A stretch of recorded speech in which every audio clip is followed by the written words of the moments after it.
எல்லோருக்கும் என்னுடைய அன்பும் வாழ்த்துக்களும். இந்த நிகழ்விலே துரையும் கிட்டும் சேர்ந்து தான் அந்த நையப்புடை அந்த வலையொலியை தொடங்கினார்கள். ரொம்ப நன்றாக செய்தார்கள். கிட்டுவிட்ட இயற்கையிலேயே அவன்கிட்ட ஒரு சிறந்த படைப்பாற்றல் அவனுக்கிட்ட உண்டு. அது எதையுமே சுருக்கமாக அதை சொல்லி புரிய வச்சிருவான் ஒரு இதை. அதில் நகைச்சுவை உணர்வோடு கேலியும் கிண்டலுமா கொண்டு போய் சேர்க்கிறதுல பெரிய கெட்டிக்காரன். அவன் எங்களோடு இந்த அரசியல் பயணத்தில் இல்லாத திரைப்பயணத்தில் போனது எனக்கு மகிழ்ச்சியாக இருந்தாலும், ஆனால் எங்களுக்கு அது ஒரு இழப்பு தான். அப்படிப்பட்ட ஒரு படைப்பாளி இழந்திருப்பது இழப்பு தான். அதில் அவன் திரைத்துறை பக்கம் வந்து பல படங்களை இயக்கினான். அவன் இயக்கிய படத்தில் எனக்கு அந்த சல்லியர்கள் படம் நம்ம நிறைவை தந்தது. அந்த படத்தினுடைய 2 நிகழ்விலே நான் பங்கேற்று பேசினேன் அந்த படத்தை. என் தம்பி துரை சொன்ன மாதிரி 150 கோடி முதலீடு செய்து எடுக்கிறவர்களுக்கு கதை இல்லை, 1.5 கோடியில் ஆகச்சிறந்த படத்தை எடுப்பான். அப்படி ஒரு படைப்பாளி. சல்லியர்கள் படம் பார்த்தீங்கன்னா உங்களுக்கு தெரியும், ரொம்ப நல்லா எடுத்துப்பான், நேர்த்தியாக எடுத்துப்பாப்புல. எங்களுக்கு ஒரு பயம் என்னென்றால், இந்த எங்களுடைய விடுதலை போராட்டங்களை இன அழிப்பு அந்த தொடும்போது அது ரொம்ப உணர்வுபூர்வமானது, அது சரியாக செய்யணும், இல்லைன்னா சிக்கலாயிடும். எங்கள் தலைவருக்கு அதில் ஒரு பெரிய கனவு. அவரை போல இந்த இனத்தில் பிறந்தவனில் திரைக்கலையை நேசித்த ஒரு மகன் இதுவரைக்கும் இருக்க முடியாது. இங்கே இருந்த கட்சிகள், குறிப்பாக கம்யூனிஸ்ட் இயக்கங்கள், திராவிட இயக்கங்கள் எல்லாம் திரைக்கலையை வந்து ஒரு சாக்கடை, குப்பை, சினிமாக்கார பயல், இப்படி தான் பேசி பேசி அதை சாக்கடை சாக்கடையே என்றே சொல்லி கொண்டு விட்டார்கள். அதில் உருண்டு பிறண்ட நாயும் பண்ணியெல்லாம் நாட்டாண்டுட்டு போயிடுச்சு. இதுதான் நடந்தது பெரிய விபத்து. அது திரைக்கலையை ஒரு எங்கள் தலைவன் என்கிட்ட சொல்றார் பாருங்க, திரைக்கலை என்பது அறிவியலின் அழகான குழந்தைன்னு சொல்றாரு. அந்த வார்த்தையை எப்படி பயன்படுத்துறாரு பாருங்க, அறிவியலின் அழகான குழந்தை. திரைக்கலை ஒவ்வொரு தேசிய இனத்தின் அழகிய கலை முகம். எப்படி வைக்கிறார் பாருங்க. இப்படி பேசல அவரும் மெதுவாக சொல்றாரு, நான் அதை எடுத்து சொல்றேன். அந்த பார்வை அவரிடத்தில் இருந்தது. அது காரணம் வந்து Schindler's List, Braveheart, Ben Hur, இந்த மாதிரி படங்களை பார்க்கும்போது நம்ம விடுதலை போராட்டம் ஏன் இப்படி ஒரு படமாக வரக்கூடாதுன்னு அவருக்கு ஒரு இது இருந்தது. ஒரு கெடுவாய்ப்பா தமிழ் பேரினத்தில் அவர் ஒரு நிர்வாக தலைவனாக இல்லாமல் தன் இன விடுதலைக்கு போராட்ட களத்தில், போர்க்களத்தில் நிற்கக்கூடிய தலைவனாக இருந்துட்டான். அவன் மட்டும் இவர்களை மேலே 50 ஆண்டு 60 ஆண்டு 10 ஆண்டு 20 ஆண்டுலாம் ஆள்றந்த உலகத்திலே தலை சிறந்த நாடாக தன் இனம் வாழ்கிற நாட்டை கொண்டு வருகிறான். அவனுடைய கனவு வந்து பல்லாயிரம் ஆண்டுகளாக தம் முன்னோர்கள் தூக்கி சுமந்த கனவு. அவன் அறம் சார்ந்து வாழ்ந்த ஆட்சி செய்த மறவர்களின் கனவு. அதனால அப்படிப்பட்ட ஒரு தலைவன். அதுக்காக பெருமுயற்சி எடுத்தார். இது தன்னுடைய போராட்டத்தை எப்படியாவது எடுத்து கொண்டு போகணும்னு எடுத்தார், சின்ன சின்னதாக. அதுக்குள்ளே எங்களுக்கு காலம் சரியாக வரலை, அது கெடுவாய்ப்பாக அமையலை, முடிஞ்சிடுச்சு. அதனால் இந்த மாதிரி படங்களை எடுக்கும்போது ஒரு நடுக்கம் இருக்கும். அது சரியாக செய்யணும், இல்லைன்னா தப்பாக போயிடும். நான் வரலாற்றை தவறாக பதியக்கூடாது, உங்களுக்கு தெரியும். அதில் என் தம்பி சல்லியர்களை போராட்ட வரலாற்றில் பெருங்கடல், அது ஒரு துளியை மிகச் சரியாக பதிவு செஞ்சான்னு எனக்கு ஒரு நிறைவு. அதுபோல் இந்த ஆட்டி படத்தையும் அவன் சிறப்பாக செஞ்சிருப்பானுங்கிறதுல எனக்கு அசைக்க முடியாத நம்பிக்கை. இங்கே அந்த ஆட்டி அப்படிங்கிற அந்த படத்துக்கு சொல்லுவோம், அது எங்கள் குடியில் பெண்கள் முதலாம் அப்படின்னு. அதில் மாற்று கருத்து இருக்க முடியாது. கிட்டு பேசும்போது வருத்தத்தில் சொன்னால், நமக்கு வரலாற்று பதிவுகள் எதுவும் இல்லை அப்படின்னு. அது ஒத்துக்கணும். இதில் நம்மளாக பெருமையாக பேசிக்கிறது இருக்குல்ல. எப்படின்னா, வரலாற்றை படைக்கிறவனுக்கு அதை எழுத பதிவு செய்ய நேரம் இருக்காது. நம்ம செய்யலை இருந்தாலும் விழுந்துட்டா மீசையில் மண்ணோட்டில் பெருமை பேசுகிற மாதிரி தான். அடி இப்படி அடித்தானே, எவ்வளோ அடித்தாலும் தாங்கினேன் பார்த்தில்ல, அது மாதிரி பேசிக்கிறதா. அதையும் உணர்ந்தவன் இந்த இன வரலாற்றில் என்னுயிர் தலைவன் மேதகு பிரபாகரன் அவர்கள் மட்டும்தான். இப்போ எங்களுக்கு வந்து பார்த்திங்கன்னா, நமக்கு நம்ம பாட்டன் வந்து அரசனுக்கு அரசன் அருள்மொழி சோழன் உலகின் பல்வேறு நாடுகளை வென்று கடல் பல கடந்து படை பல நடத்தி பல்வேறு நிலப்பரப்பு வென்று 3வது பெரிய பேரரசை நிறுவினார். இது ஒரு ஆனால் அது வந்து அது ஆண்டாங்கிறதுக்கு ஒரே ஒரு சான்று தான் இருக்குது. பெருவுடையார் கோயில் தான் இருக்குது, தஞ்சை பெரிய கோயில் மட்டும். அதுக்கு முன்னாடி இன்னொரு பாட்டன் கரிகால் பெருவள சோழன் ஆண்டுகாண்டா நம்மளை, அதுக்கும் சான்று இந்த கல்லணை தான். இல்லைன்னா எங்களுக்கு கதையை முடிச்சிருப்பான். அதை வச்சுட்டு நாங்கள் எதை சொல்லிட்டு இருக்கோம். அப்போ நமக்கு வரலாற்று சான்றுகள் இல்லை, தமிழர்களுக்கு வரலாறு இல்லை. அப்போ இலக்கிய சான்று தான் இருக்குது, வெறும் இலக்கிய சான்று தான் இருக்குது. அதில் இப்போ பாண்டிய நெடுஞ்செழியன் மதுரை ஆண்டான், அதில் எங்கள் பாட்டி கண்ணகி பெருமாட்டி போய் கால் சிலம்பி உடைச்சி இது நீதியை நிலைநாட்டினான்னு ஒரு காப்பியம் இருக்குது. ஆனால் வரலாறு இல்லை. அப்போ அதில் இந்த வரலாற்றை மீட்டுருவாக்கம் செய்கிறதுல ஒரு பெரிய சிக்கல் இருக்குது. என்ன இங்கே சொன்ன மாதிரி கிட்டு செஞ்ச மாதிரி நம்மளுடைய வரலாற்றை பதிவு செய்யலாம் நம்மவே இல்லாதனால எல்லாம் கற்பனை ஆயிடுச்சு. இலக்கியம் பொய் பேசும், சுவைபட சொல்லு. இலக்கியம் என்பது நயம்பட உரைத்தல், அதுதான் உங்களுக்கு. அது சுவைபட சொல்லுதல், அது பொய் பேசும். இப்போ உருகி சுகம்பெறா மார்பை திருகி எரிந்தால் தீயிட்டால்னு சொல்லும்போது அது என்ன இப்படி அப்படின்னு கேட்கும்போது, அப்போ நான் எங்கள் வாத்தியார் தமிழ் வாத்தியார் குப்புசாமி எனக்கு பாடம் நடத்தும்போது, அப்போ இப்போ இருக்கிற மதுரை வேற மதுரையா ஐயான்னு கேட்டேன். அப்படி இல்லடா, தீ பற்றி எரிந்ததுன்னா வாழ்ந்த மக்கள் அவளுக்கு நேர்ந்த துயரத்தை துன்பத்தை கண்டு வயிறு எரிந்தார்கள்ங்கிறத அப்படி சொல்லியிருக்காங்க சுவைபட அப்படின்னு. அப்போ இலக்கியம் பொய் பேசும், இதிகாசங்கள் பொய் பேசும், புராணங்கள் பொய் பேசும், காப்பியம் காவியம்லாம் பொய் பேசும். ஆனால் வரலாறு பொய் பேசக்கூடாது, பொய் பேசாது, பொய் பேசாது. அதனால தான் நாங்கள் வந்து முற்றுமுழுதாக வரலாற்றில் புறக்கணிக்கப்பட்ட ஒரு இனத்தின் மக்கள் இன்றைக்கு வரைக்கும். இப்போ உதாரணமாக இப்போ கண்ணகி அவளை எடுத்துக்கிட்டா எங்களுக்கு என்ன பெருமை இருக்குதுன்னா, சோழ நாட்டில் பிறந்து பாண்டிய நாட்டில் இறந்து சேர நாட்டில் தெய்வமாகிறார்.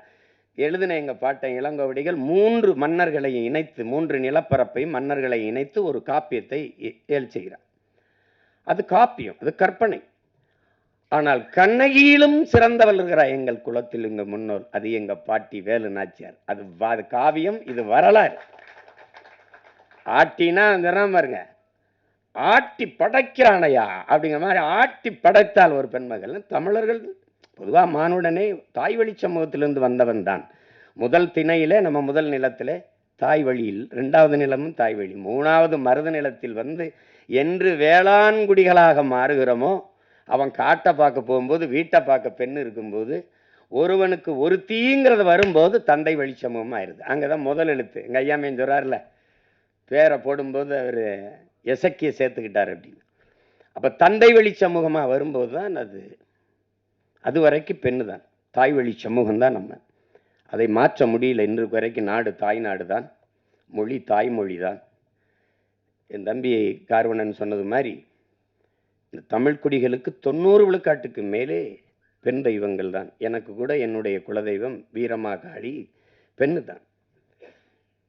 இங்கே இருப்பீர்கள் எங்கள் இன வரலாறு. இந்த திராவிடர்கள், அதுவும் ஐயா ராமசாமி பெரியார் வந்த பிறகுதான் எங்களுடைய வரலாறை தொடங்குகிறார்கள். திராவிட வரலாறு, திராவிட. இன்றைக்கும் தமிழன் இன அரசியல் வரலாறு வந்து ஐயா பெரியார், அண்ணா, கருணாநிதி அவர்கள், எம்ஜிஆர் அவர்கள், ஜெயலலிதா அவர்கள், இதுதான் பேசிட்டுருக்கான். என்னுடைய வரலாறு வந்து அதுக்கு எவன் கண்டுபிடிச்சான்? 50,000 ஆண்டுகளுக்கு மூத்ததுங்கிறான் ஒருத்தன். ஆதியில் காடுகளில் வாழ்ந்த மனிதன் முதலாக பேசிய மொழி தமிழ்ங்கிறான் ஒருத்தன். அங்கிருந்து நகர்ந்து வரத் தொடங்கும் போது மனிதன் பேசிய மொழியில் இருந்த ஒளியும் எழுத்து வடிவும் இன்றும் தமிழிலே காண கிடக்குங்கிறான் ஒருத்தன். அப்ப இவ்வளவு என்றைக்கு என் இனமுன்னோன் என்னுடைய மொழியின் முதல் எழுத்து உயிரெழுத்தை ஆவை எழுதினானோ அன்றைக்கு தொடங்கிச்சு தமிழனுடைய இன அரசியல் வரலாறு. முதலா கப்பல் ஓட்டினவன் கடலுக்குள்ள என் பாட்டன் அரசேந்திரன் 60,000 யானைகளை கொண்ட படையை வச்சிருந்திருக்கிறான். 60,000 யானைக்கும் சோறு போட்டிருக்கிறான், தீனி போட்டிருக்கான், அதுக்கு பாகன் வச்சிருந்திருக்கான், வீரன் வச்சிருந்திருக்கான். அந்த யானைகளை கப்பல்ல ஏற்றி கொண்டு போய் படையை நடத்திருக்கான். எங்கேயும் போர் போடலை. 60,000 யானையை வரிசையா நிறுத்தி வீரர்களை மேல நிறுத்தி ஆயத்தோட நிறுத்தினா எதிரி நாட்டு படை வீரன் குதிரையில நின்னவன் காலை தூக்கி யானை பிளிரிச்சு அவ்வளவுதான் கும்பிட்டான். சாமி என்னை விட்டு நீ ஆண்டுகன்ட்டு. உண்மையில தான் 60,000 யானை. நீங்க ஔவையாரெல்லாம் 1000 யானை நின்னதுக்கே பயந்துட்டான். தேட்டர் விட்டுலாம் ஓடிட்டான், திரையரங்கு விட்டு ஓடிட்டான். ஏ அப்பா உங்களுக்கு தெரியுது. அப்படி வாழ்ந்து அவ்வளவு பெரியது. அது பெருமையாக பேசல. ஓடுகிற நீரை தடுத்து பாசனத்திற்கு பயன்படுத்திட முடியும்னு அறிவியல் தொழில்நுட்பம் வளராத காலம் 1800 2000 ஆண்டுல தொற்றுக்கான் ஒருத்தன் கரிகால சோழன். ஒரு பயம் ஒண்ணு அதெல்லாம் பேசல, எவனும் பேசல, யாரும் பேசுறது இல்லை, எவனும் பேசுறது இல்லை. ஒரு கைம்பெண் 200 ஆண்டுக்கு முன்னாடி ஒரு விதவை பெண் வந்து வெள்ளச்சேலை உடுத்தி முக்காடை போட்டு மூளையில் உட்காந்து மூக்க சிந்திட்டு அழுகுன்னு. இதுதான் இருந்த நிலைமை. புருஷன் செத்து போயிட்டான். என் பாட்டை முத்து விடுங்கண்ணா, செத்து போனான். கோயில் வாசல செத்து பணமாக கிடக்குன்னு. என் பாட்டை 2 பேரும் போகாதேங்கிறான். மருது பாண்டி 2 பேரும் தளபதி. போக வேணாம், வெள்ளைக்காரன் வருவான் சுத்துவான் அப்படின்னு பயப்படுது. ஒன்று கவலையே படாமல் மகளை தூக்கிக்கிட்டு போய் அவன் உயிரற்ற கிடந்த உடலின் மீது சத்தியம் செஞ்சு இழந்த நிலத்தை நான் மீட்டே தீர்வேன்னு போறா ஒரு மகள், ஒரு கைம்பெண். இந்த சமூகம் சொல்ற மாதிரி ஒரு பெண்மகள். என் அன்பு சொந்தங்களை நீங்க கொஞ்சிருங்க. இந்த நிலத்தில் எத்தனையோ வீரம் இருந்திருக்கான். இந்திய பெருநிலம் அடிமைப்பட்டு கிடக்குது. அந்த நிலத்தின் விடுதலைனே வச்சுக்க. எந்த ஒரு மகனும் வென்றதில்லை. போர்ல வெள்ளக்காரண்ட தோற்று தந்திருக்கான். ஏஎம் பாட்டன் தீரன் சின்னமலையோ புலித்தேவனோ இல்ல அழகுமுத்துக்கோனோ எவனுமே தோற்று தான் போயிருக்கான். ஒரே ஒரு பெண்மகள் தான், ஒரே ஒரு பெண்மகள் தான் போரிட்டு வெள்ளையனை தோக்கடித்து இழந்த நிலத்தை மறுபடியும் மீட்டவள் ஒரே ஒருத்தி, எங்க பாட்டி மானமரத்தி வேல் நாச்சியார் தான். உண்மையிலே ஆட்டினா அவதான். அத நம்ம பேசுறதுல வரலாற்றுல ஒரு படிப்பினை இல்லை. கண்ட நாய் பேய்க்கெல்லாம் தெருவிலங்கு ஜலை இருக்கு. என் பாட்டிக்கு இந்த சிவங்க அரண்மனை வாசல ஒரு மரப்பாச்சி தண்டி பொம்மை வச்சிருக்கான். இதெல்லாம் வந்து அப்ப எப்படி வருதுன்னா கோவம் வருது. வரலாற்றில் நீ புறக்கணிக்கப்பட்டுட்டாய். உன் பாடத்திட்டத்திலே தென்னாட்டின் சான்சிராணின்னு தான் உன் பாட்டி எழுதியிருக்கான் வேலுநாச்சியார. வேலுநாச்சியார் பிறந்து இறந்து 85 வருஷம் கழிச்சு பிறக்கிறான். மணிக்கர்ணைங்கிற பெண் 85 வருஷம் கழிச்சு பிறக்கிறார். இளம் வயதிலேயே திருமணம் முடிச்சு கொடுத்ததுனால சான்சி அந்த மன்னன் இறந்து போனதுனால அந்த நிலப்பரப்புக்கு அவ தலைவியாகி அரசியானதுனால சான்சி ராணி. இளம் வயது திருமணம்னால பாய் லக்ஷ்மி பாய் சான்சி ராணி லக்ஷ்மி பாய்னு பேர் வருது. நீ என்ன வரலாற்றுல பதிவு செஞ்சிருக்கணும்? சான்சி ராணி எழுதும்போது வடநாட்டின் வேலுநாச்சியார்னு எழுதியிருக்கணும். ஆனா நீ என்ன பண்ற? தென்னாட்டின் சான்சி ராணின்னு என் பாட்டி எழுதுற. அங்க நான் பேசாம மண்டையாட்டிட்டு இருந்தேன் பாரு, அங்க செத்துச்சு என் வரலாறு, அங்க போயிருச்சு என்னுடைய வரலாறு. நீ என் பாட்டை வாவு சிதம்பரனாரை விட நீ என்ன வல்லபாய் பட்டேல் பெரியாள். நீ என்ன பண்ணிட்ட நீ? ஆனா வல்லபாய் பட்டேல் எனக்கு வரலாறு இருக்குது, என் பாட்டன் வாவுசி இல்லை. அதாங்க அது சிக்கல். கற்பனை கூட நீங்க செய்ய முடியாது. என் தாத்தன் வழக்கறிஞர், என் அப்பன் வழக்கறிஞர், நான் வழக்கறிஞர். ஒரு முறை நேர் நின்றால் இன்னைக்கு 50,000, அன்னைக்கு 50,000 என் பாட்டனுக்கு. ஒரு முறை வழக்கு நீதிமன்றத்தில் நேர் நின்னா. அவ்வளவு செல்வந்தன், சொத்தம்பட்டை இழந்தான் மண்ணின் விடுதலைக்கு. இந்த தமிழ் மக்களின் மானம் கப்பலேற விடக்கூடாது என்பதற்காக கப்பல் ஓட்டிய ஒரு பெருந்தமிழர், சுதேசி கப்பல்.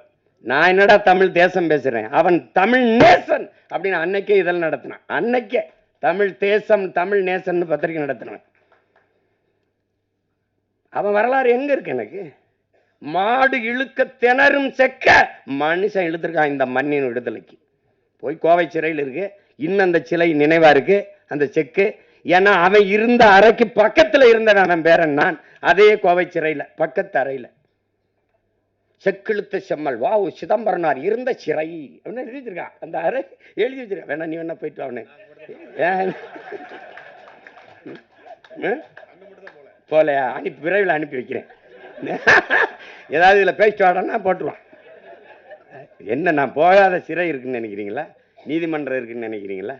அவருக்கு ஏதாவது பார்க்கணும் சீமானேன்னா உடனே வரணும்ன்றப்பல கட்டாயம் நேர் நிற்கணும். வழக்கு இருக்கு, இதுக்கு ஒரு வழக்கு இருக்கு. வல்லபாய் பட்டேலை படித்தோம், நம்மளுடைய பாட்டன் வாவு சிதம்பரனாரே படிக்கல. நீங்கள்லாம் நான் கோவப்படுறேன்றீங்க. நான் கோவப்படுறதே பரவாயில்ல, என் தம்பியெல்லாம் கொந்தளிச்சிட்டாப்ல. இங்கே பாருங்க, தொலைக்காட்சியில் என் உடன் பிறந்தார்களா இருக்கிறீங்க. தந்தை பெரியார், கலைஞர் அதான் பேசுறீங்க. நீங்க ஜெயலலிதா அம்மா சொல்லணும், இவர் அப்பா சொல்லணும், அவரை தந்தை சொல்லணும், இவரை கலைஞர் சொல்லணும். ஆனா எங்களை மட்டும் வாவுசி மாப்போசி என்னடா சீசின்னு வச்சுக்கிற நீ? எப்படி இருக்கு? எந்த மான தமிழன் இதை ஏற்பான்? வாவுசி மாப்போசி, என் சிலம்பு செல்வர் மாப்போசி, செக்கிழுத்த செம்மல் வாவூசி சொல்ல முடியாத ஒன்னல்ல. தமிழ் தென்றல் திருவிக்கா, தனித்தமிழ் அடிகளார் மறைமலை அடிகள், முத்தமிழ் காவலன் கியாப்பை விஸ்வநாதர் பேச முடியாத ஒன்னல்ல. பேச முடியுமா? முடியாது. திரைப்படத்தில் நடிச்சவனா தலைவர் என்ன சொல்றாருன்ற, தலைவர் என்ன சொல்ற, எங்க தலைவர் என்ன சொல்ற, திருப்பிரபாகர் என்ற டேய் கழுத்த திரி விடலையும் பாட்டுது. நீ ஏன் அவரை மேதகன்னு சொல்ல மாட்டியா? சொல்ல மாட்டியா? பேசுறத பாரு, நீ பேசுறத பாரு. பேசு, நாளைக்கு கூட பேசுவான் பாரு. பேச்சு எப்படி பேசுவான் பாரு. தமிழர் தந்தை சீபாதித்தனார் சொல்ல முடியாதா? சொல்ல முடியாதா? சிந்தனை சிற்பி சிங்கார வேளர் அப்படி சொல்லியிருக்கியா நீ? எங்கேயாது சொல்லியிருக்கியா? ஆனா இதை மட்டும் பாரு, இதை மட்டும் தமிழன் விழித்துக்கொள்ளனேன்னு வச்சுக்கிறங்க. பெரியார் தந்தையாயி, ஐயா ஸ்டாலின் அப்பாவாயி, ஜெயலலிதா அம்மாவாயி, நம்ம எல்லாம் எவன் என்னன்னு தெரியாம போயிடும். பெத்தப்ப அம்மாவை மறந்துட்டு நீ இதான் அம்மா அப்பான்னு சொல்லிட்டு திருவேன். இப்படிதான் உன் வரலாற்றை இழந்த நீ, இப்படிதான் இழந்த. நான் தான் படிக்க வச்சேங்கிறத நீ எப்படி நம்பின? எப்படி நம்பின நீ? எப்படி நம்பின? உன் இனத்தில் எத்தனை பெண்பார் புலவர்கள்? 100க்கும் மேற்பட்ட பெண்பார் புலவர்கள். நச்சினார், கிணியர், அவ்வை, எத்தனை அறிவு மூதாட்டியே உன் பெண் பெருமகள் அவ்வை. பெண்களை காப்பிய நாயகராக வச்சு பாடியவன் தமிழன். சிலப்பதிகாரம், மணிமேகலை, எத்தனை காப்பியங்கள். குல தெய்வங்களாக வச்சு கும்பிட்டவன் தமிழன். அப்ப எப்படி எங்க நீங்க நான் தான் பெண்ணடிமையை நீக்கின? எங்க நீக்கின நீ? நீ படிக்க வச்ச சரி எதை? திருக்குறளை, சிலப்பதிகாரத்தை, மணிமேகலையை, சிவகை சிந்தாமணியை, வளையாபதியை, குண்டலகேசியை, ஐங்குறுநூறுவை, 18 அகநானூறுவை, புறநானூறுவை, கலித்தொகையை, கலிங்கத்து பரணியை படிக்க வச்ச, கம்ப ராமாயணத்தை படிக்க வச்ச. இதையெல்லாம் எழுதினவனை எவன்டா படிக்க வச்சது? பதில் வச்சிருக்கியா? பதில் வச்சிருக்கியா? பெரியார் தான் படிக்க வச்சார். வச்சுக்க. பக்கத்தில் இருந்த அறிஞர் அண்ணாவா WMA 2 முதுகலை படித்தார். அண்ணாதுரை ஐயா, அதுக்கப்புறம் ஐயா அன்பழகன், நெடுஞ்செழியன், இவர்கள் 3 பேரையும் படிக்க வச்சது யாரு? அவருக்கு பக்கத்திலே உட்கார்ந்துருந்தாங்களப்பா. ஏன் இதெல்லாம் நீங்க கேள்வி எழுப்பல?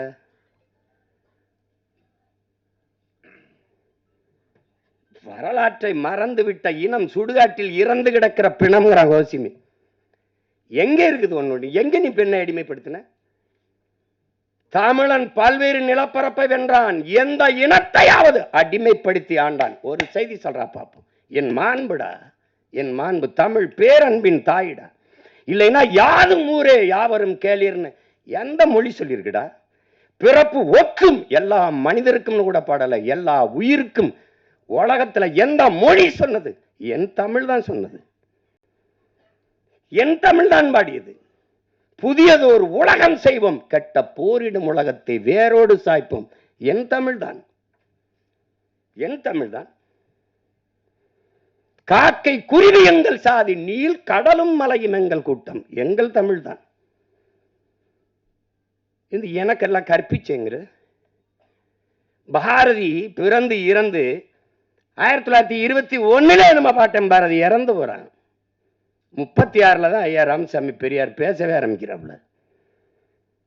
பேசவே ஆரம்பிக்கிறார். அவன் பாடாத பெண்ணியமாடா, அவன் பாடாத கல்வியை வலியுறுத்தியாடா? எப்படி? தமிழை சனியன் என்கிறார், அவன் இனிது என்கிறார். வான் அளந்த அனைத்தும் அளந்த வன்மொழி வாழியவங்கிறான். வான் அளந்த அனைத்தும் அறிந்தவரா என் தமிழ்ங்கிறான். வான் அளந்த அனைத்தும் அறிந்தவரா என் தமிழ் வளர்மொழி வாழியவேங்கிறான். நீ காட்டு மிராண்டிங்க.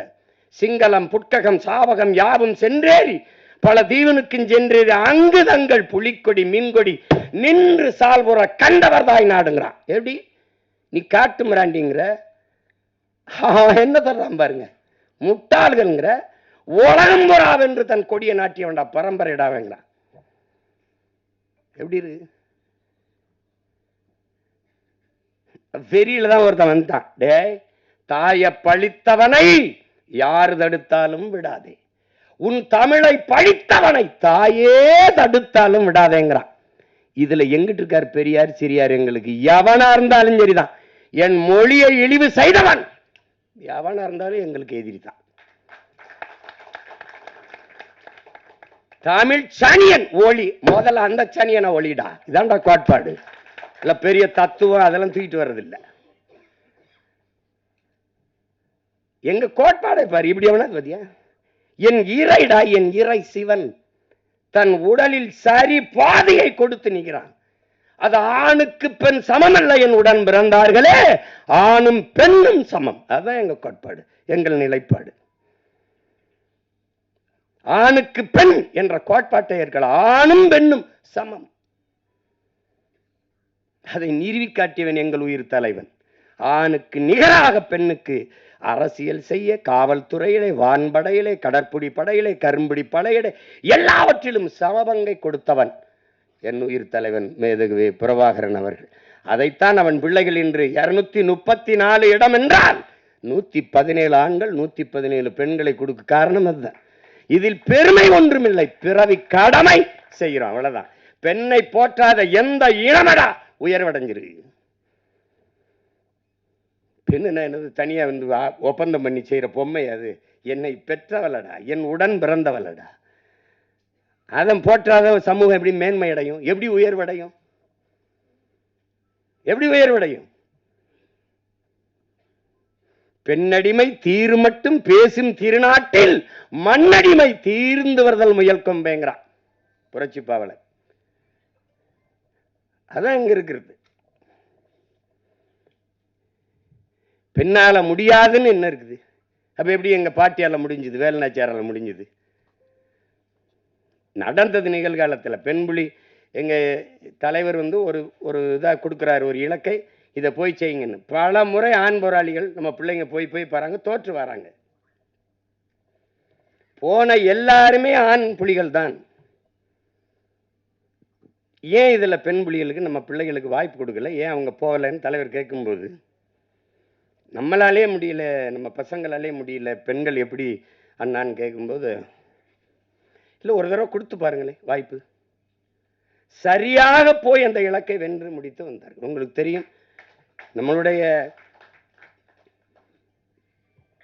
அங்கையர்கண்ணி நம்முடைய அக்கால் முதல் பெண் கரும்புலி, உங்களுக்கு தெரியும் எல்லாம். உங்களால் கற்பனை செய்ய முடிகிறதா? என் உடன் பிறந்தார்களே, பேரன்புமிக்க பெற்றோர்களே, சிங்கள இராணுவ கடற்படையினுடைய மொத்த கட்டுப்பாட்டையும் வைத்திருக்கிற ஒரு கப்பல், ஒரு போர்க்கப்பல். அந்த கப்பல்ல தான் மொத்த கடற்படை இயக்கமும் இருக்கு. அதான் இருக்குது, அதுக்குள்ள இருக்கு. அதை தகர்க்கணும். அதை தகர்க்க ஒரு தலைவன் யாரை தேர்வு செஞ்சிருக்கலாம்? ஆனால் ஒரு பெண்மகள், அவள் பேர் அங்கையர்கண்ணி. அந்த அங்கையர்கண்ணி அவள் கரும்புலியாக அவளை தேர்வு செய்யறாங்க. அப்படின்னா நெஞ்சில் குண்டை கட்டிட்டு வெடிக்கணும். அவளே ஆயுதமா மாறணும். அதான் கரும்புலின்னா அவளே ஆயுதம், உயிரே ஆயுதம். அதான் அது. அப்போ போகும்போது அவளுக்கு அந்த 2-3 நாள்ல, நாளைக்கு காலையில ஒரு கரும்புலி மறவனுக்கு இந்த நாளில், இந்த கிழமையில், இந்த தேதியில், இந்த நேரத்தில் நான் சாக போகிறேன் என்பது தெரியும். ஆனால் மகிழ்ச்சியாக தான் இருப்பான், எல்லாரோட பேசிட்டு இருப்பான், சிரிச்சுட்டு இருப்பான். இந்த நொடியில நம்ம சாக போறோம்னு தெரியும். அப்படி ஒரு மகளுக்கு தெரியுது, ஒரு பெண் மகளுக்கு தெரியுது. அவள் அந்த பெரிய இலக்கை தகர்க்கணும். அதுல 3 நாளைக்கு முன்னாடி காய்ச்சல் வந்துருது.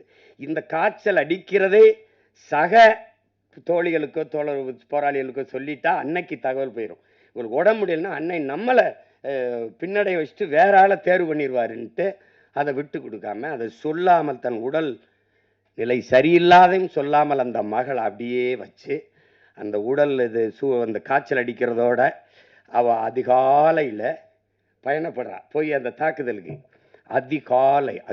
ஒரு மாலையில் இப்போ கிளம்பி எல்லாரும் போய் இரவில் இன்னும் இருக்குது, நாங்கள் ஆவணப்படம் வச்சு வெளியிட்டோம்.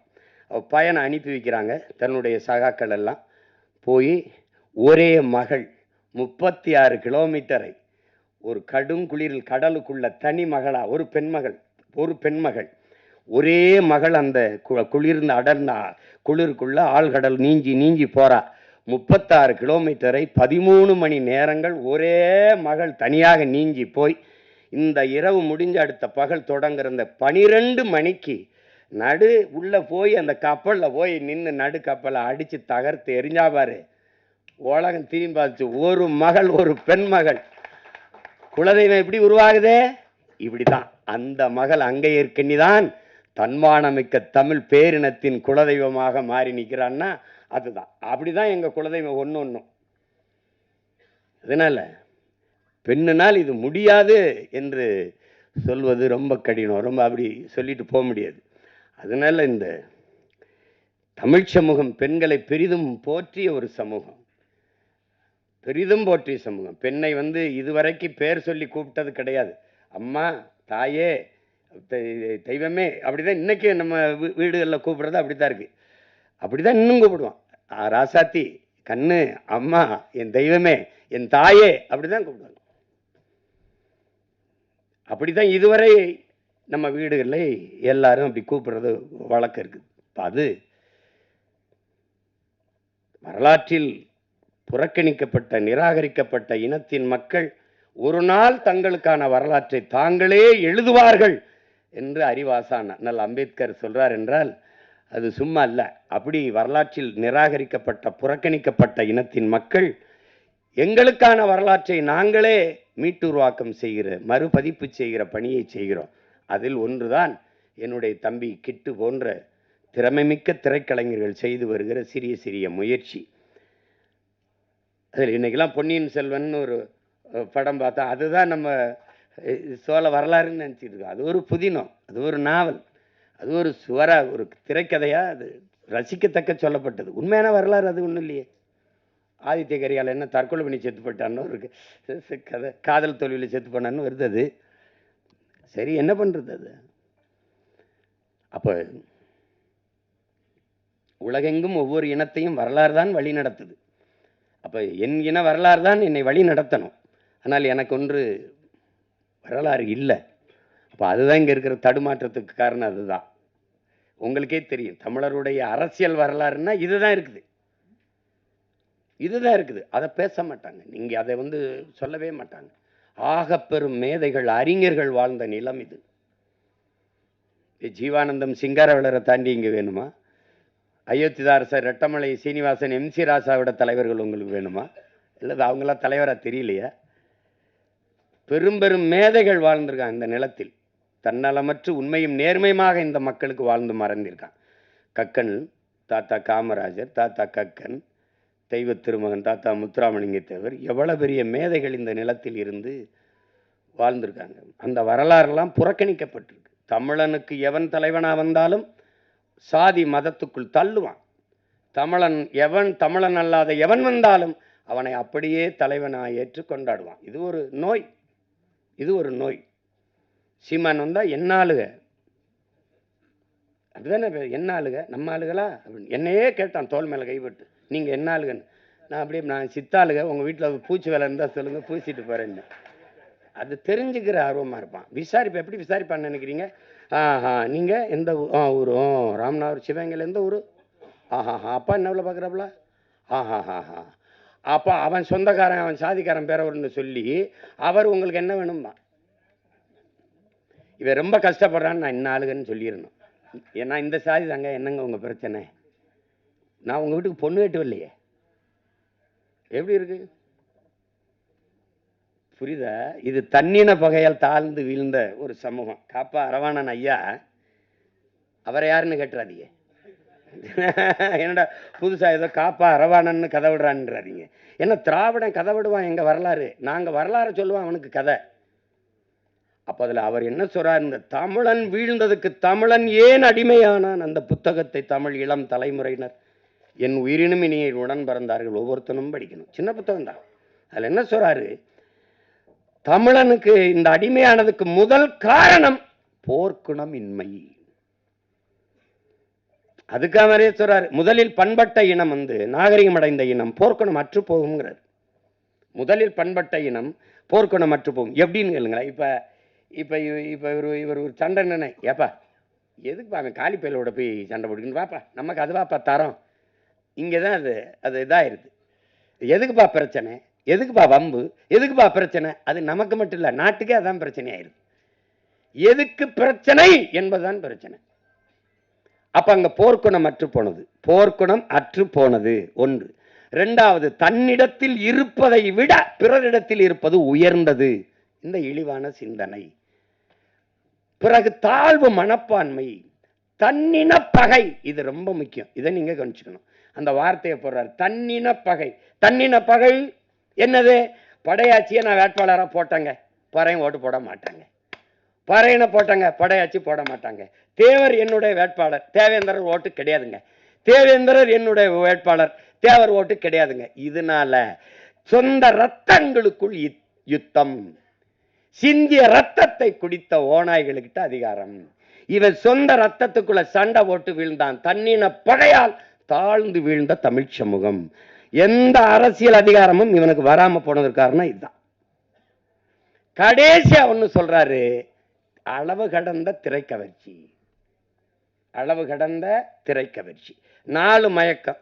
1 சாதி மயக்கம், 2வது மத மயக்கம், அடுத்தது சாராய மயக்கம், அதுக்கப்புறம் திரை மயக்கம்.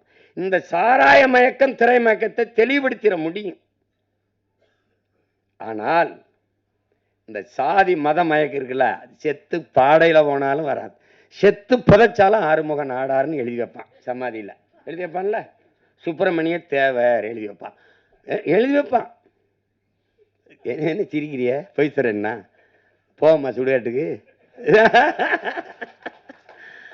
அததான் சொல்றான், டே கல்லு சாராயம் குடிச்சு படுத்தா கூட படுத்து எந்திரிச்சா போத தெளிஞ்சிரும்டா. இந்த சாதி மதம் செத்தாலும் கர்மம் போகாது, மற்றதெல்லாம் குடிச்சாத்தான் போத ஏறும், சாதி மதமும் சொன்னாலே ஏறிடும்ன்றான். இப்ப இந்த போதை, இன்னொரு போதை உங்களுக்கு தெரியுது, இந்த திரை கவர்ச்சி, திரை மயக்கம். திரை மயக்கம் அது பேராபத்தானது. அதுக்கப்புறம் உங்களுக்கு சாதி ஒரு அரசியல், மதம் ஒரு அரசியல். நமக்கு இருக்கிற புரிதல் என்ன, அரசியல் என்பது எல்லா உயிர்களுக்கும்ங்கிறத நம்ம மறந்துடும். சாதி மத கடவுள் உணர்ச்சி என்பது மனிதனுக்கு மட்டுமானதுங்கிறதையும் நம்ம மறந்துடும். இந்த மனிதனுக்கு மட்டுமான இந்த சாதி மத கடவுள் உணர்ச்சி எல்லா உயிர்களுக்குமான அரசியலில் கலப்பதுதான் பேராபத்தா இருக்கு. ஒரு நாட்டின் மிக உயர்ந்த பதவியில் இருக்கிற ஒரு தலைவர், குறிப்பாக உள்துறை அமைச்சர், ஹோம் மினிஸ்டரா இருக்க ஒரு தலைவர், மதுரையில் வந்து இந்து மக்களின் ஒற்றுமை அப்படின்னு பேசிடுறாங்க. இப்ப இந்திய மக்களின் ஒற்றுமைன்னு பேசியிருக்கணும். அப்ப இந்து மக்களின் ஒற்றுமைன்னு ஒரு நாட்டின் மிகப்பெரிய தலைவரே பேசும்போது அங்க எங்க தேச ஒற்றுமை இருக்கும்? அது எப்படி இருக்குது? அது எவ்வளவு பெரிய ஆபத்தான ஒரு கருத்தா இருக்குது பத்தியா? இதுதான் பிரச்சனை. இதை ஒழிக்கணும்னா ஒரே ஒரு ஆயுதம் தான் நம்மகிட்ட இருக்குது, அதுதான் புரட்சி. கட்சி அரசியல்களால் இதை சரி செய்ய முடியாது. புரட்சி ஒன்றால் தான் இந்த தீமைகளை எல்லாம் புரட்டி போட முடியும். இல்லை என்றால் ஒவ்வொரு நாளும் ஐயோ ஊழல், ஐயோ லஞ்சம், ஐயோ கொலை, ஐயோ கொள்ளை, ஐயோ சாராயம், ஐயோ நீ உனக்கு என்னைக்கு கோபப்பட்டிருக்கோம்? நம்ம நாட்டின் பாதுகாப்புக்கு எல்லையில நின்று போரிட்டு நாட்டின் பாதுகாப்புக்கு நின்று படை வீரன் செத்து உயிர் வந்துட்டான், உயிரற்ற உடல் வருது. எத்தனை கோடி, எவ்வளவு லட்சம் இந்த நாடு மத்திய மாநில அரசுகள் கொடுத்திருக்கு? யாராவது நெஞ்ச தொட்டுச்சு? யாராவது சொல், யாராவது சொல். இந்த நாட்டின் ராணுவ வீரன் நாட்டை பாதுகாக்க போரிட்டு எல்லையில நின்று செத்து வந்தான். மத்திய அரசு 1 கோடி அறிவிச்சது, 2 கோடி அறிவிச்சது, முடியாதா? மாநில அரசு கொடுத்தது. ஒருத்தன் வெங்கல பதக்கம் வந்தா 1 கோடி அந்த நிறுவனம், 1 கோடி இந்த மாநில அரசு, 1 கோடி அந்த அரசு என்றா. அப்ப செத்து வந்ததுக்கு என்ன கொடுத்திருக்கு? கள்ளச்சாராயம் குடிச்சு செத்தவனுக்கு 10 லட்சம். ஒரு முதலாளி அவன் காட்சி வித்து பல லட்சங்களை சம்பாரிச்சு கொண்டிருக்கிறான். கொழுப்படுத்து போய் ஒருத்தன் குடிச்சு செத்துருக்கான். ஒரு முதலாளியின் லாப தேவை, ஒருத்தன் போதை, இதுல செத்து விழுந்தவனுக்கு 10 லட்சம் மக்கள் காசுல கொடுக்கப்படுது. ஆனா நாட்டை காப்பாற்ற எல்லை நின்று செத்து வந்தவனுக்கு எத்தனை லட்சம்? யாராவது சொல்லுங்க. நான் ராணுவத்துக்கு போய் செத்தேன்னா நாட்டுக்காக செத்தால் என் வீட்டை என் நாடு பாதுகாக்கும்ங்கிற எண்ணம் வராத போது எவன்டா நாட்டு ராணுவத்தில் வந்து சேருவான்? எவன் சேருவான்? அப்புறம் தேசப்பற்று எப்படி வரும்? நாட்டுப்பற்று எப்படி வரும்? நாட்டுக்காக செத்தவன் மீதே நாடு பற்று வைக்காத போது நாட்டுப்பற்று எவனுக்கு வரும்? சாதாரண குடிகளுக்கு எப்படி நாட்டுப்பற்று வரும்? எப்படி வரும்? எல்லாத்தையும் நம்ம சகித்துக்கிட்டோம் பாருங்க. இந்த இடத்துல கோவப்படலை, இந்த இடத்துல கேள்வி வரல. ஏன் இப்படி நடக்குது? கேள்வி வரல. ஏன்னா குப்பையை கூட்டுற தொழிலாளியை கூட நீ தனியார் முதலாளிக்கு கொடுத்துருவீங்கன்னா அப்ப எதை தான் நீ வச்சுப்ப? ஒரு கிலோ குப்பை வரல 12 ரூபாயாங்க. யாராவது சொல்லுங்க, எல்லாம் படிச்சவங்க தானே இருக்கீங்க. ஒரு கிலோ குப்பையை அள்ளி எடுக்க 12 ரூபாயா? ஒரு கழிவறையை கழுவி முடிக்க 350 ரூபாயா? 350 ரூபாய்க்கு ஒரு கக்குசு கழுவி இல்லைங்க உங்க வீட்டில்? நீங்க சிரிக்கிறதுக்கு சொல்லல, கோவப்படணும். நம்ம பாட்டன் சாத்தன் சொல்றான்ல, ஏமாறுகிற இருக்கிற வரை ஏமாற்றவன் இருப்பான். திட்டம் போட்டு திருடுற கூட்டம் திருடி கொண்டே இருக்குது, அதை சட்டம் போட்டு தடுக்கிற கூட்டம் தடுத்து கொண்டே இருக்குது.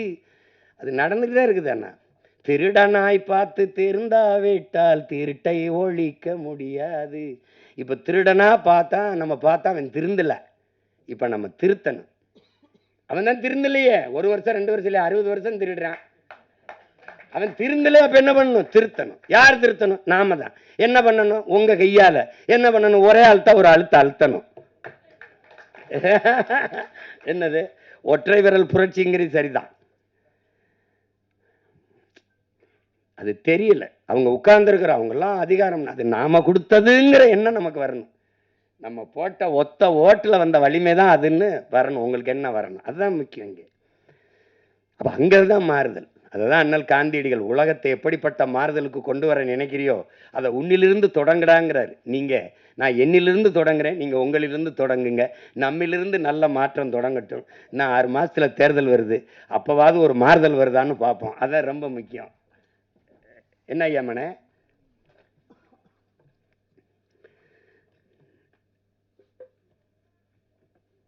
நானும் எங்கள் ஐயா மையனும், எனக்கு ஐயா மையன், அவருக்கு நான் எப்போவுமே அராஜகம்தான். நாங்கள் உங்களுக்கு தெரியும், எங்கள் அப்பா தமிழ் கடல் நெல்லைக்கண்ணன் எங்கள் அப்பா. அவங்க எப்போவும் என்னை மகனே ஐயான்னு தான் அழைப்பாங்க, மகனேன்னு அழைப்பாங்க. நான் ஏதாவது கேட்டால் வாழ்க வாழ்க தமிழுடன் அப்படிதான் சொல்லுவாங்க. வாழ்க தமிழுடன். எப்பவுமே வைக்கும்போது ஐயா படிக்கணும், ஐயா படிக்கணும், ஐயா படிக்கணும், ஐயா படிக்கணும், அது சொல்லிட்டு தான் வைப்பாங்க. அப்படி எங்களை தமிழ் பால் ஊட்டி வளர்த்த தாய் தந்தை எல்லாமே எங்கள் அப்பா தான். எங்கள் அப்பாவுடைய அன்பு மகன் எங்கள் ஐயா மகன் சுகா அவர்கள். பெரிய அறிஞர், அமைதியாக இருப்பார், பெரிய எழுத்தாளர், பெரிய ஆற்றலாளர், பெரிய திரைக்கதை.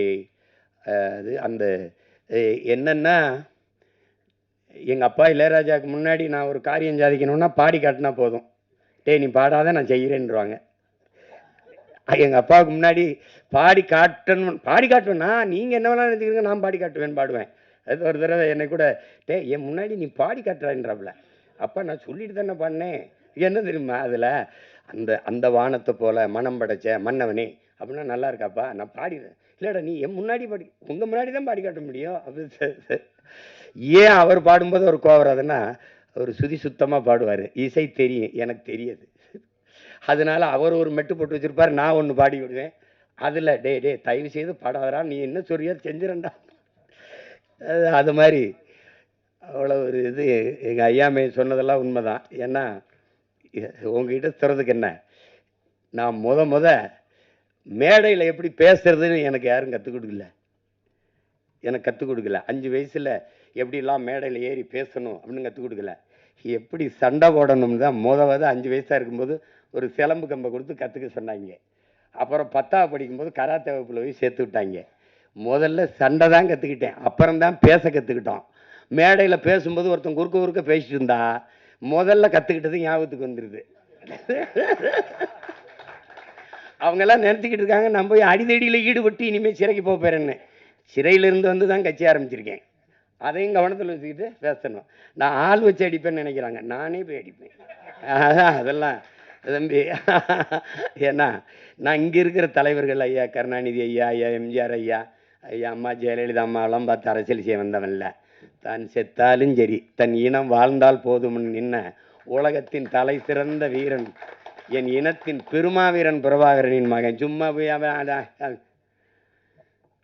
இதெல்லாம் கிடையாது. இப்போ எங்கள் ஐயா பரிணாமன் பாடலை நினைவுபடுத்தினாங்க. என் தம்பி எசைக்கு கார்வண்ணன் கூட அன்னையும் பாடி. நாங்கள் இதுதான் வேலை, சமைப்போம், சாப்பிடுவோம், டப்பாவை கவித்து வச்சுக்கிட்டு தாளம் போட்டுக்கிட்டு மாறி மாறி நாங்கள் பாடுவோம். அந்த பாட்டை நம்ம கம்யூனிஸ்ட கட்சிகளில் நாங்கள் பயணிக்கும்போது நம்ம தோழர்கள் பாடினதான் அது ஐயா பரிணாமன் பாடல். குறிப்பாக என்னுடைய தம்பிகள் ரொம்ப நல்லா பாடுவாங்க இது.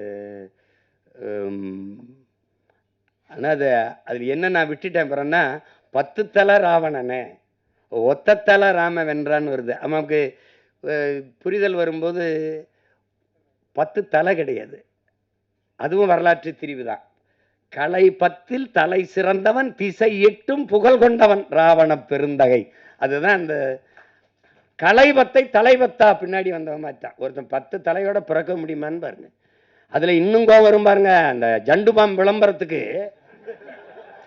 அப்படியே வந்து பலே ராவணா ஜண்டுபாம், டே நான் வர்றதுக்குள்ள ஓடி போயிருங்களா, கொண்டே வருவேன். அவன் கலைவத்தில் தலை சிறந்தவன், திசை 8ம் புகழ் கொண்டவன்.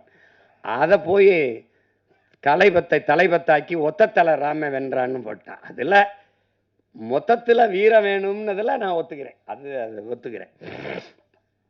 அந்த பாடல் அதை விட்டுற போறேன். ஆனால் இவ்வளவு நேரம் இந்த நிகழ்ச்சியை மிக அழகுற நெறியாலை செய்த அன்பு தங்கை கவிதா அவர்களுக்கு என்னுடைய அன்பும் வணக்கமும் வாழ்த்துக்களும். அவங்க ஊடகத்துறையிலையும் பணியாற்றி கொண்டு இதை எங்கள் ஐயாமையும் சொன்னார், அவங்க தமிழ் நல்லா உச்சரித்து பேசுகிறாங்கன்னு. ஏன்னா நாங்கள் தேட வேண்டியது இருக்குது, யார் தமிழ் நல்லா பேசுகிறா. இல்லை லைஃப்பில் சொல்ல வேண்டியது இல்லை, வாழ்க்கையில் வாழ்வில் இருக்கு சொல்லு இருக்கு. எல்லா சொற்களுக்கும் நமக்கு உயிர் சொற்கள் வேர் சொற்கள் கணக்கில்லாமல் இருக்குது. பயன்படுத்தணும், கொஞ்சம் பயன்படுத்தணும். அதுதான் நம்ம சொல்கிறது, வேற ஒன்றும் இல்லை. யார் மேலே எங்களுக்கு கோபம் இல்லை.